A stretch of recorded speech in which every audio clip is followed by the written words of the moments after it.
Welcome back to Yang Daily. Pretty quiet day, but we do have one big bulletin. Pete Buttigieg dropped out of the race today. The field continues to narrow to Biden v. Bernie. The majority of Pete's support will no doubt swing to Biden, as their demographics have been closely intertwined from the start, being largely older establishment voters. Yang commended Pete for running a good race and ending it for the right reasons. It seems every comment Andrew makes on Twitter these days is full of burners calling him a charlatan for going to CNN and somehow twisting everything he says into an attack on Bernie. You'd think they'd appreciate that Yang has been calling on other candidates to drop out so that Bernie won't face a brokered convention where superdelegates can have their own way, but apparently not. I try to avoid this sort of behavior, but it definitely gets on the nerves after a little time.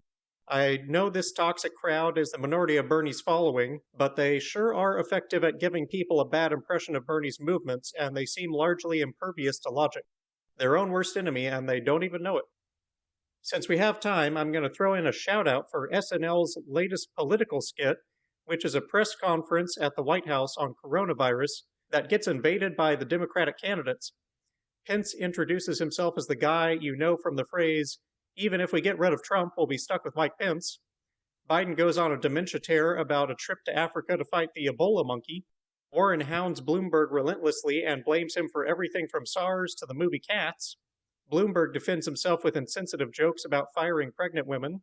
Bernie goes on a tirade about disinfectants letting the top 0.1% of germs off the hook. It's a good time. Check it out in the links. And that'll do for today's Yang Daily. Take this slow day to rest up, kick back, and have a laugh, because Yang's announcement is coming up soon, which means we might be busy again real quick.